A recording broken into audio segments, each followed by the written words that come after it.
कितना time waste होता है यार। इन सब चीज़ों से कोई फ़ायदा हुआ है क्या? आज तक किसी बॉम्ब रखने वाले को पकड़ा इन्होंने? फालतू में हम जैसे सीधे लोगों को परेशान करते हैं। देखो, जो होना है वो तो होता ही है ना। ज़बरदस्ती का दिखावा है ये सब। सॉरी सर, ये सोच गलत है। अगर हम चेकिंग ना करें और कुछ हो जाए तो आप क्या कहिएगा? यही ना कि हमने चेकिंग नहीं करी और बॉम्ब ब्लास्ट हुआ। आप तो सिक्योरिटी एक्सपर्ट हैं, हम आप जनता हैं। कॉमन सेंस की बात है, बम रखने वाला कभी इधर से जाएगा क्या? कभी नहीं, लेकिन ऐसी चेकिंग बॉम्बर को मुश्किल में डाल देगी, उसके रास्ते बंद कर देगी और उसके पकड़े जाने का खतरा बढ़ा देगी। और ये भी कॉमन सेंस की बात है कि आतंकवादी जितना खतरे में उतने आप सेफ।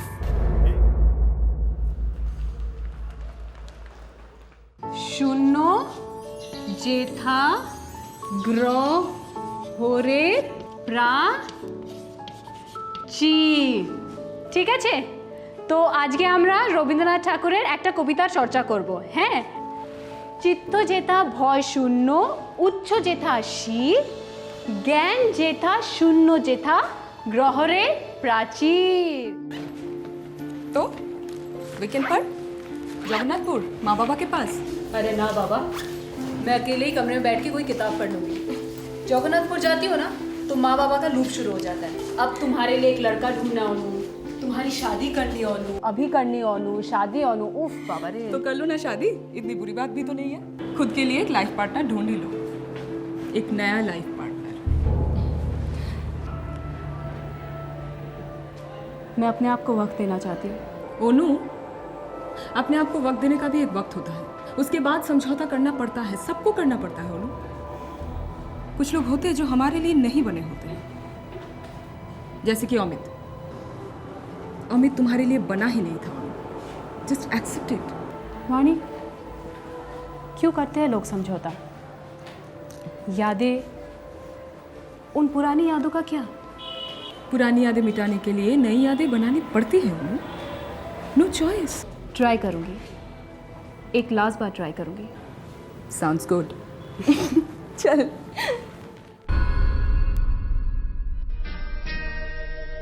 সেই রাতে রাত ছিল পূর্ণিমা, রং ছিল ফাল্গুনি হাওয়াতে। সেই রাতে রাত ছিল পূর্ণিমা। আমি চিনি গো চিনি তোমারে, ও গো বিদেশিনী। আমি চিনি গো চিনি তোমারে, ও গো বিদেশিনী। তুমি থাকো সিন্ধু পারে, তুমি থাকো সিন্ধু পারে, ও গো বিদেশিনী। Good morning. क्या बात है, आज चाय के साथ बिस्किट की जगह रोमांस। काम पर नहीं जाना है क्या? इरादा क्या है? इरादा तो काम का ही है, लेकिन संस्कृत वाला। तुम भी ना। माधवी राते तो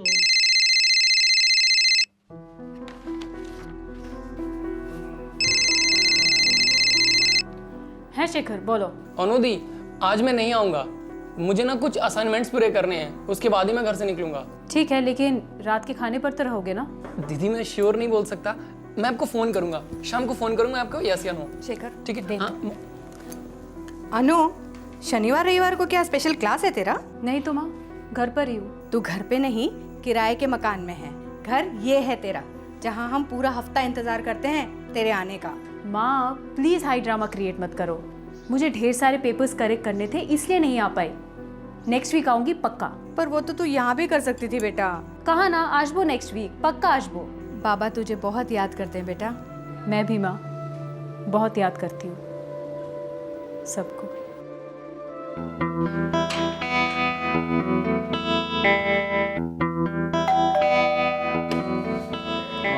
124 मालंचुपल्ली यही है? ओह हाँ, यही तो है। आप है अनुपमा सरकार?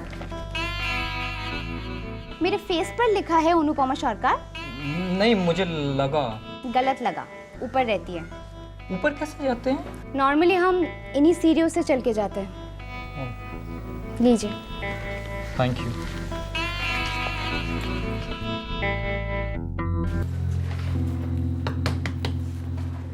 अनुपमा सरकार, हाँ ये आपका पार्सल है, यहाँ पे साइन कर दीजिए।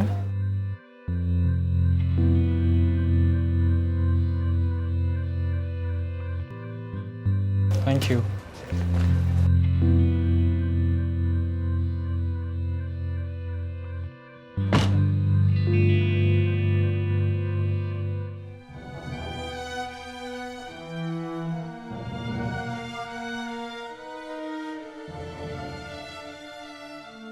अगर तुम्हारा कोई भी सामान रह गया हो तो मैं कुरियर कर दूंगा।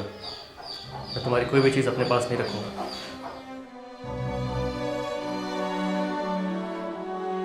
लेकिन तुम मेरे हर चीज़ में, मुझ में हमेशा रहोगे अमित।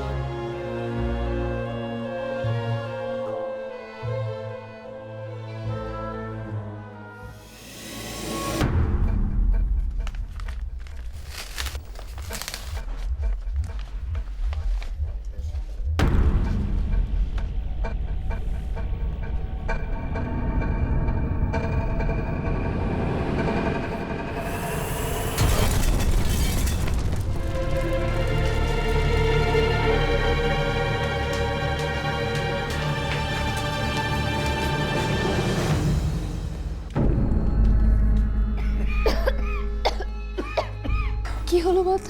क्या हुआ? पता नहीं हमारा कुछ दिखाई नहीं दे रहा है।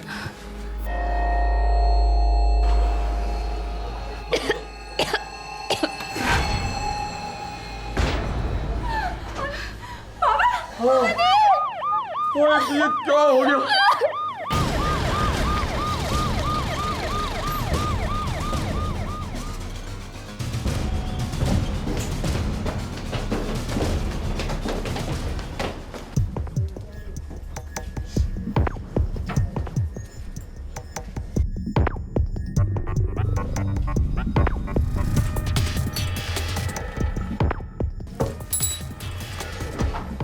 कितने बजे थे? 10:30 बजे थे। सर वो कुरियर वाला 10:15 को यहाँ से गया था। मतलब कुरियर वाले जाने के 15 मिनट बाद आप लोगों ने ब्लास्ट सुना? जी सर। जी हाँ।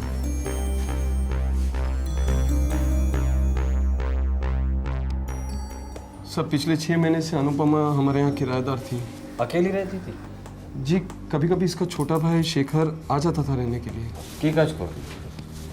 माधवरी गर्ल्स स्कूल में टीचर थी। भाई के अलावा और कोई नहीं था? ना ना, फुल फैमिली, माँ बाबा भाई, वो सब जगन्नाथपुर में रहते हैं।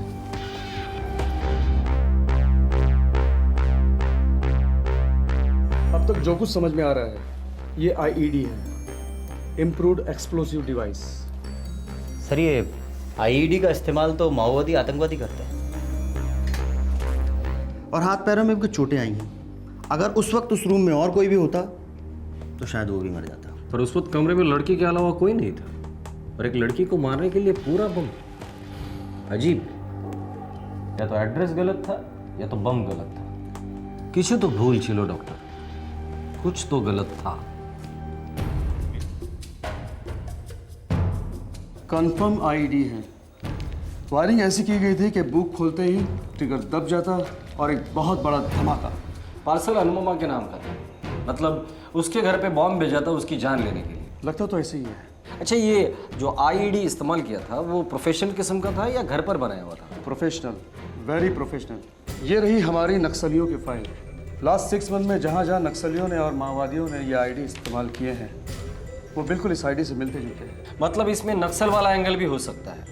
ज़रूर हो सकता है। और ये कुरियर कंपनी, इसके बारे में कुछ पता चला? सॉरी, ब्लास्ट में कुरियर कंपनी का एड्रेस वाला रिसिप्ट बुरी तरह से डैमेज हो गया था। जोड़ने की कोशिश की गई पर पेपर जला हुआ था। ठीक है, उस कुरियर बॉय का स्केच निकालो। कुछ चलकर सामने आया तो ठीक है, तो ढूंढ निकालो उस सारे को।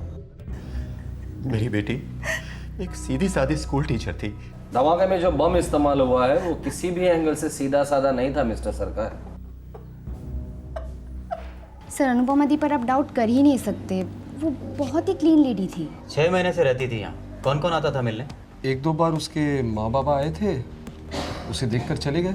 सर जैसे कि मैंने आपको बताया था, अनुपमा दी का छोटा भाई शेखर यहाँ पे आता जाता था। वो यहाँ ही पढ़ता है तो यहाँ और अपने घर के बीच अप डाउन करता है। कोई और?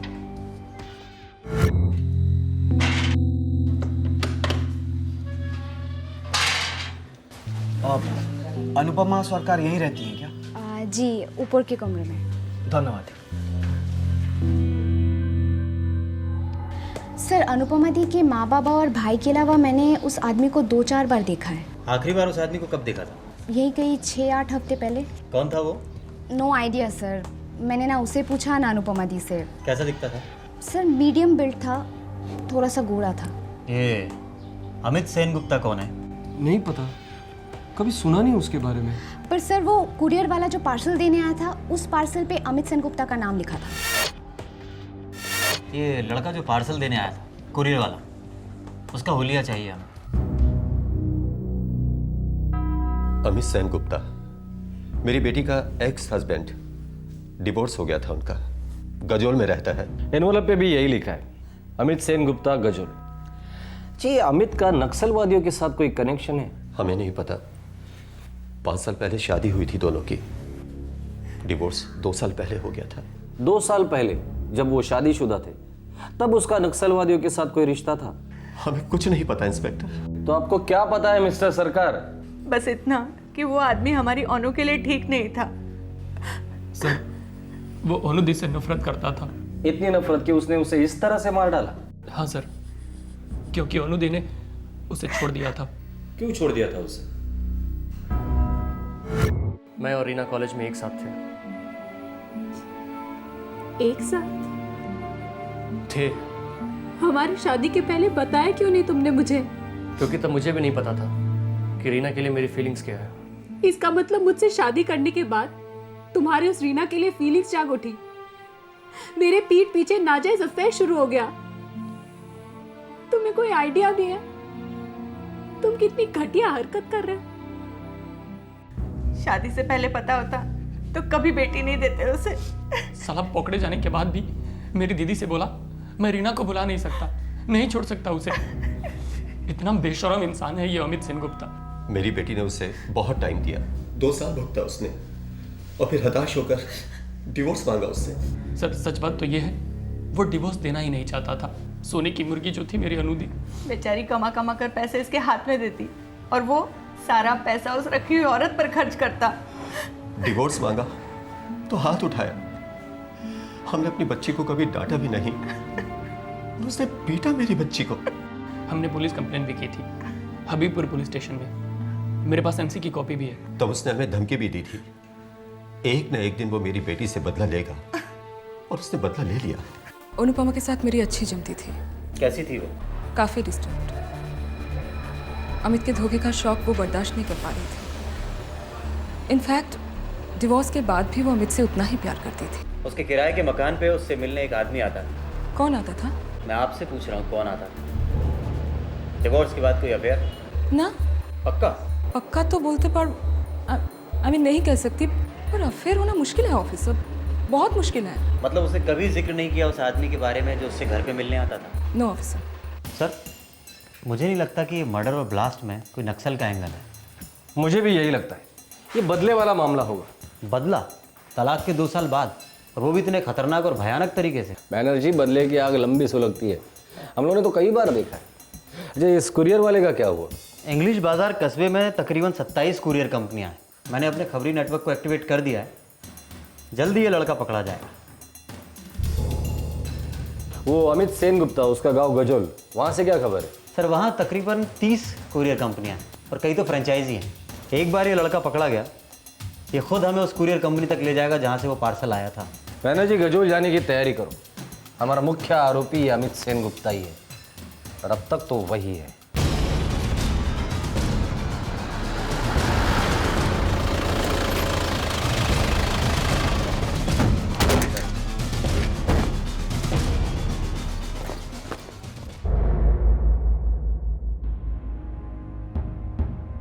जी, मैंने सुना अनुपमा की मौत के बारे में। ये आप ही ने भेजा था?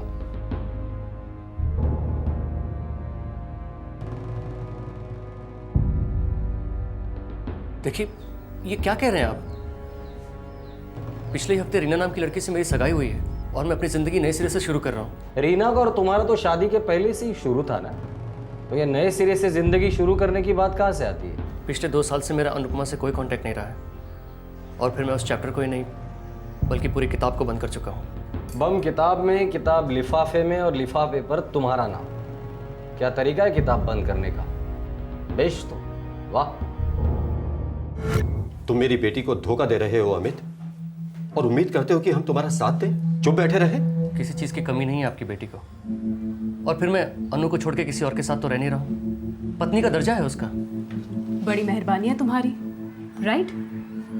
चलो तुम्हारे भी पति का स्टेटस बना रहेगा, और मैं जाके करती हूँ कोई अफेयर वफेयर। पहले पीठ पीछे फिर आमने सामने। हाँ, जल के राख हो जाओगे। अनु! ज्यादा हीरोगिरी मत कीजिए। अनुदी छोड़ चुकी हैं आपको, सिर्फ डाइवोर्स बाकी है। चुपचाप दे दीजिए, नहीं तो पुलिस केस हो जाएगा। बहुत भारी पड़ेगा ना, बहुत भारी, बहुत पछताओगी तुम।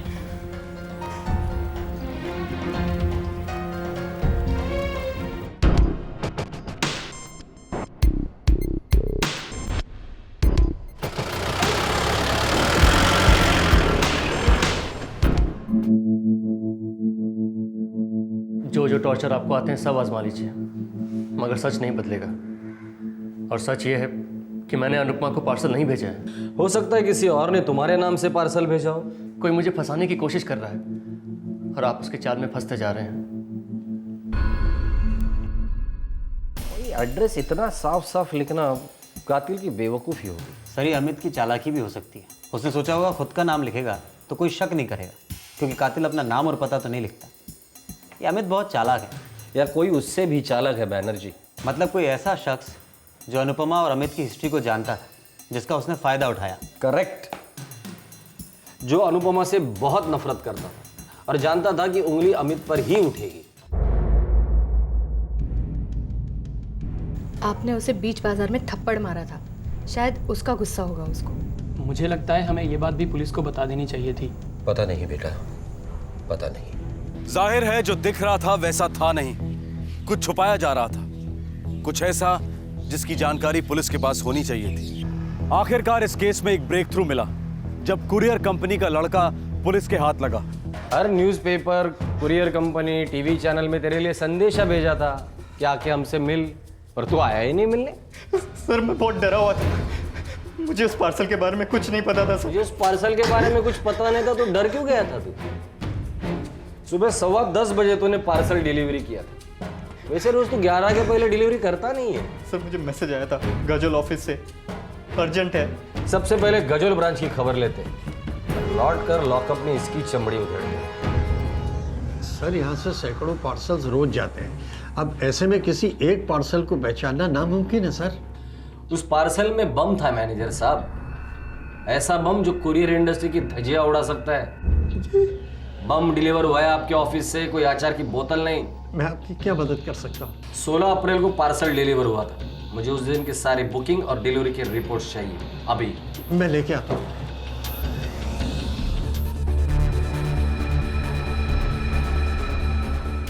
सोलह तारीख को डिलीवर होने के लिए बुकिंग कब की गई होगी? सर, 13 को या फिर 14 को, बस। यही 2 दिन क्यों? सर, डिलीवरी के लिए हम नॉर्मली 3 दिन लेते हैं, पर अगर अर्जेंट हो तो 2 दिन में डिलीवर कर देते हैं, पर उसका एक्स्ट्रा चार्ज लगता है।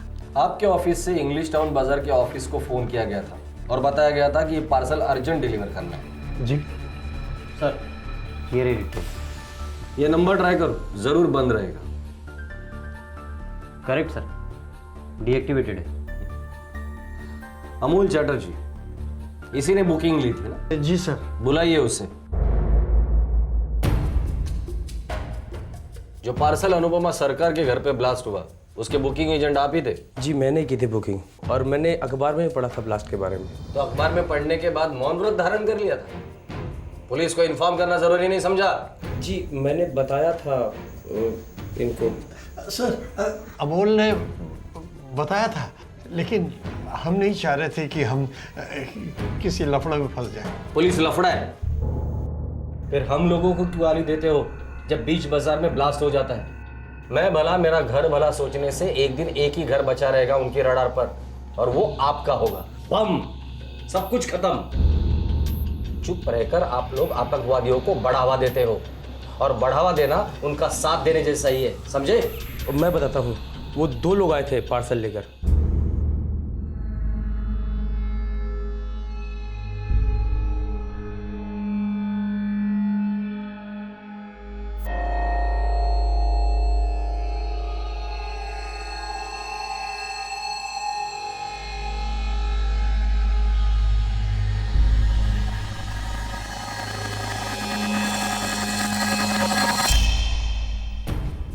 कौन थे वो 2 लोग? साहब मैंने उनका नाम तो नहीं पूछा। एक गोरा आदमी था मीडियम हेल्थ वाला, और जो दूसरा आदमी था वो उसकी हाइट इतनी थी और कुछ अजीब सी शक्ल थी उसकी। यहाँ के बाल जो थे वो यहाँ तक थे। दादा ये कुरियर मौलान चौपल्ली कब पहुँचेगा? अगर मौसम ठीक रहा तो 3 दिन में पहुँच जाएगा पार्सल। उससे पहले नहीं पहुँच सकता क्या दादा? हम कोशिश करेगा। दादा थोड़ा एक्स्ट्रा चार्ज ले लो और जल्दी पहुँचा दो ना। 100 रुपये एक्स्ट्रा चार्ज लगेगा तो 2 दिन में पहुँच जाएगा पार्सल। दादा 200 रुपये देता हूँ, कल तक पहुँचा दो। 1000 दोगे तो भी 2 दिन में ही पहुँचेगा। हमारा एक्सप्रेस डिलीवरी 2 दिन का ही है। भालो एक्सप्रेस डिलीवरी से भेज दो इसको, लेकिन थोड़ा जल्दी। हाँ साहब उन्होंने मेरे से मेरा नंबर भी लिया था और कम से कम 1 दर्जन बार कॉल किया और यही पूछते रहे पार्सल गया क्या, पार्सल गया क्या। बैनर्जी अमोल साहब के कॉल डिटेल्स चेक करो और उनके कॉल्स को ट्रैक करना। सर ये जो 2 आदमियों के बारे में बता रहे हैं उनमें से एक गोरा चिट्टा मीडियम हेल्थ वाला आदमी, वैसे किसी आदमी के बारे में अनुपमा के मकान मालिक की बेटी ने भी बताया था। ये आदमी अनुपमा को जानता था और कोई ना कोई होगा जो इसे जानता हो। सर जिस सिम से इसने फोन किया था उसी सिम से उसे धर लेंगे हम।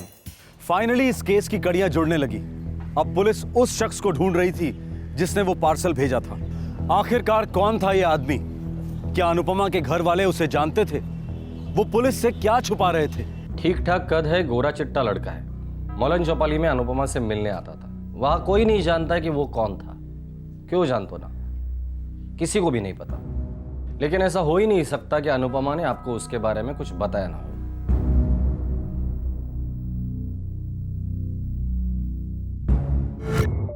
बाय। हेलो। हेलो।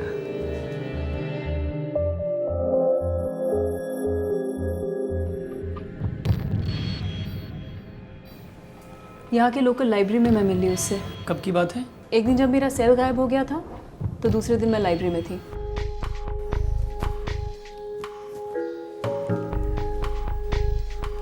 लगता है आप अपना सेल फोन भूल गई थी। Thank you. मैं इतनी परेशान हो गई थी, मेरे सारे नंबर स्टोर है इसमें। इसीलिए तो संभाल के रखा था ताकि जब आप वापस आए तो मैं आपको लौटा दूं। Thank you very much. वैसे आपका नंबर है मेरे पास, तो अगर अब से आपको कोई भी ब्लैंक कॉल दे तो आप समझ जाइएगा कि वो बदमाश कौन है। आप मुझे ब्लैंक कॉल्स क्यों देने लगे? मेरा नाम बाबू, और मेरे बाबूजी कहते हैं कि दोस्त और किताबें दोनों कम हो तो परवाह नहीं, लेकिन अच्छे होने चाहिए। सही कहते हैं आपके बाबूजी। वैसे मेरे बहुत कम अच्छे दोस्त हैं, एक्चुअली है ही नहीं, और मैंने किताबें भी आज तक कभी भी पूरी नहीं पढ़ी। ऐसा क्यों? इंतज़ार कर रहा था एक ऐसे खूबसूरत इंसान का जो मेरा बहुत अच्छा दोस्त बन सके, और एक गहरी किताब भी। क्या आप मेरी फ्रेंड बनेंगी? दो फिल्मी डायलॉग्स के हमारे उससे प्यार हो गया आपको? उसके बारे में जानती भी हैं आप? टीवी इंजीनियर है। वो क्या होता है? टीवी इंजीनियर क्या करते हैं? खूब भालो क्वेश्चन। टीवी इंजीनियर बिरयानी बनाते हैं, खूब भालो, खूब टेस्टी। मजाक मत करो, बोलो तो। ओनू सीधी सी बात है, टीवी इंजीनियर टीवी रिपेयर करते हैं। अगर टीवी बीमार पड़ जाए तो हम उसका इलाज करते हैं। ये तुम हमको टीवी का डॉक्टर भी बुला सकती हो। Very funny. वहाँ लाइब्रेरी में क्या कर रहे थे? अरे बाबा, वहां पे टीवी का इलाज कर रहा था, और देखो मेरी तन्हाई का भी इलाज हो गया। ओनू, अग्नि को साक्षी मान के क्या तुम मेरे साथ 7 फेरे लोगी? मैं उस आग में एक बार पूरी तरह जल चुकी हूँ बाबू। ओनू एक बात बताओ, अगर हमारी 5 उंगलियां एक जैसी होती तो क्या हम एक बड़े से अजीब से गोरिल्ला जैसा नहीं दिखते?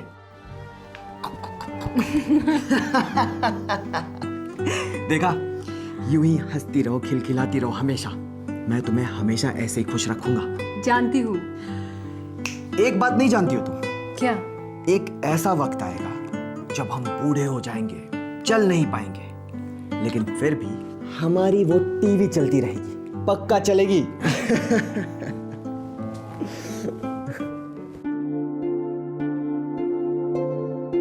बेटा, इस लड़के के बारे में तुम सब कुछ अच्छी तरह से जानती हो ना? जितना सच मुझे बताया उतना तो मैं जानती हूँ बाबा, और मुझे लगता है कि मैं प्यार करती हूँ उससे, और वो भी करता है। अमित के बारे में कुछ भी ज़्यादा जाने बिना तुम्हारी शादी करा दी, और देखो कितना सहना पड़ा तुम्हें, हमें, हम सबको। किसी के बारे में तो सब कुछ जानना इम्पॉसिबल है माँ, हम तो खुद ही हमारे बारे में सब कुछ नहीं जानते हैं। अनुदी, ये सब किताबी बातें सिर्फ किताबों में ही अच्छी लगती हैं। इस बाबू के बारे में आपको 100% श्योर होना पड़ेगा। ये जो बाबू है ना, एक छोटी सी टीवी रिपेयर दुकान में काम करता है। उसमें क्या बुराई है? बुराई है, ये बाबू इससे पहले 6-7 टीवी रिपेयर दुकानों से निकाला जा चुका है। मालूम है क्यों? झूठ बोलता है इसलिए। तभी तो खुद हाई स्कूल फेल है और अपने आप को इंजीनियर बताता है। और दीदी, आप भी उसकी बातों में आ गए। पूरा का पूरा सर्किट खराब हो गया है, शोल्डरिंग करना पड़ेगा। ये बाबू कौन है यहाँ? मैं हूँ बाबू, कहिए क्या बात है? मैं अनुपमा का बाबा। सरकार साहब आइए ना। नमस्ते। सुनो बाबू, मेरी बेटी को अकेला छोड़ दो, पहले ही बहुत भुगत चुकी है वो। बाबा, जो कुछ भी भुगती है सब भुलवा दूंगा, राज करेगी मेरे साथ। झूठ, झूठ का राज, झूठे आदमी की पत्नी का झूठा राज। बाबा, लोगों को मेरे बारे में गलत फहमी है और कुछ नहीं। उसे दूर करने की कोशिश मत करो बाबू, बस तुम उसकी जिंदगी से निकल जाओ। ये नहीं हो सकता, हम दोनों एक दूसरे के साथ काफी दूर तक जा चुके हैं। क्या कहा तुमने? अनु से मैं प्यार करता हूँ, शादी करना चाहता हूँ, खुश रखूंगा उसे, बस यही तो कहा है मैंने। दोबारा उसकी तरफ आंख उठाकर भी देखा तो खैर नहीं तेरी।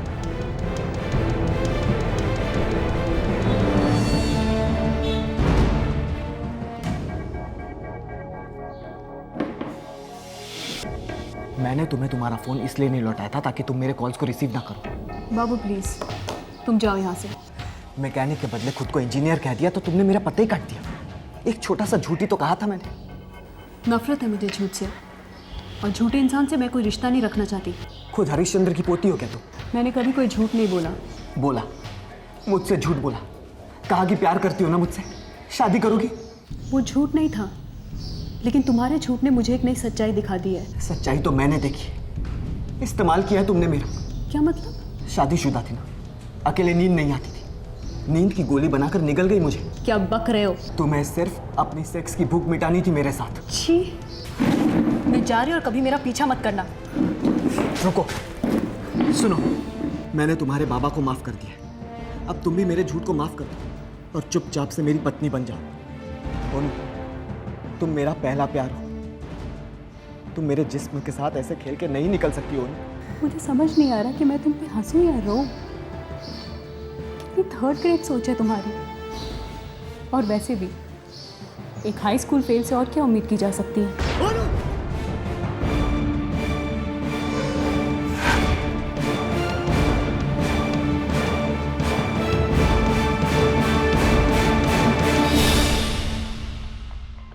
उस दिन से जो हरासमेंट शुरू की उसने। क्या करता था? दिन रात फोन पर फोन, अलग अलग नंबरों से, और फिर धमकियां देता था कि उनके बीच बेडरूम में जो कुछ हुआ इंटरनेट पर डाल देगा। अनुदी ने काफी कोशिशें की उससे दूर रहने की। उन्होंने सिम बदला, पर वो पता कर लेता और धमकी देता था कि उसके पास अनुदी का एक MMS है। वो MMS वाली बात मैंने दबा कर रखनी चाहिए थी, इसलिए आपको नहीं बताया था। हमें शक है कि अनुपमा के खून के पीछे ये बाबू ही है। अनुपमा ने अपनी जिंदगी की सारी डिटेल्स इस बाबू को बता दी थी। अनुपमा पूरी तरह से उसके मुट्ठी में थी और बाबू ने उसी मुट्ठी को कुचल दिया। सर, वो नंबर ट्रैक डाउन हो गया है। बाबू और उसका दोस्त यहीं बाजार में। चलो।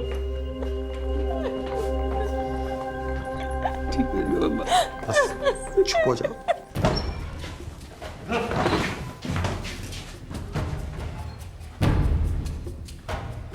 प्यार, मोहब्बत, गुस्सा, नफरत अपनी जगह, और इस तरह किसी को बम से उड़ा देना। क्या चल रहा था तुम्हारे दिमाग में? मेरे दिमाग में उसका थप्पड़ मारना गूंज रहा था साहब, हाई स्कूल फेल बोलना गूंज रहा था। जलील करके रख दिया था बाप बेटी ने मुझे, कहीं का नहीं छोड़ा था। मेरी मर्दानगी को कुचल दिया था उसने साहब।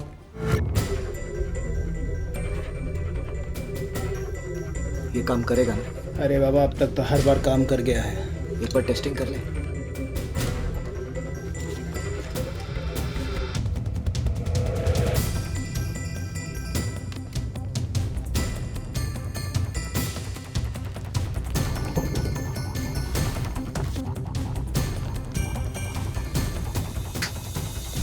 अभी किताब खुलते ही बूम।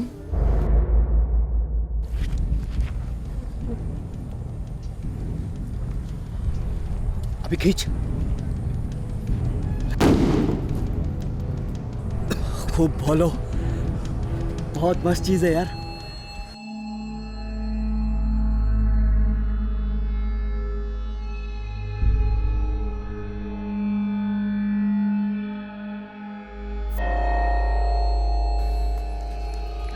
उन्होंने मुझसे कहा था कि अमित ने कसम खाई है उससे बदला लेने की, लेकिन बदला लूंगा मैं और भुगतेगा वो साला अमित। पर एक ही टेंशन है, ये किताब तेरी अनुपमा अपने घर में अकेले में ही खोले, नहीं तो दूसरे लोग मुफ्त में बकरा बन जाएंगे। मासूम लोगों की जिंदगियों को खतरे में डाला। कई मासूम मारे जाते थे जिनका तुमसे कोई लेना देना नहीं था। कोई मासूम मरा तो नहीं ना साहब? कोई मासूम मरा नहीं। लेके जाओ चलो को।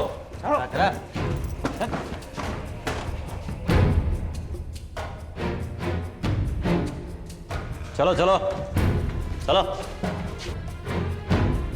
अमित,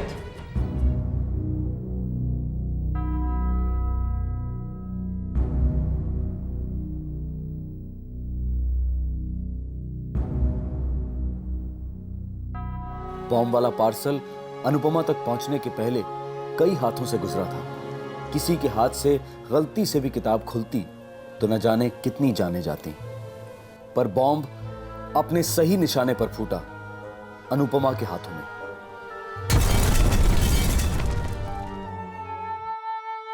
दुर्भाग्यवश अनुपमा से सच्चे प्यार ने हमेशा आंख में चोली खेली, उसके दिल की धड़कन का मजाक उड़ाया।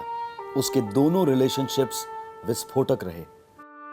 उन्होंने उसे जीते जी मार डाला और फिर एक ऐसा विस्फोट आया जिसने भरी जवानी में उसकी धड़कन चुप करा दी, हमेशा के लिए। अगर कुरियर कंपनी में मेटल डिटेक्टर या बॉम्ब स्कैन मशीन होती तो अनुपमा शायद इस वक्त जिंदा होती। इस केस के बाद police force her courier company पर यह जोर डाल रही है कि वो अपने ऑफिस में बॉम्ब डिटेक्शन मशीन फिट करवाएं। यह केस आतंकवाद का भले ना हो, लेकिन आतंक के सौदागरों के तरीकों के बारे में दस्तक जरूर देता है। हमें इन कायरों के हर नए पैतरे का मुंह तोड़ जवाब देना होगा। डर के जीने का तो सवाल ही नहीं उठता। सवाल यह है कि हम कितने चौकन्ने हो सकते हैं और कैसे अपने आप को सुरक्षित बना सकते हैं। फिर मिलेंगे एक नए एपिसोड के साथ। तब तक अपना ख्याल रखें। शुभ रात्रि। जय हिंद।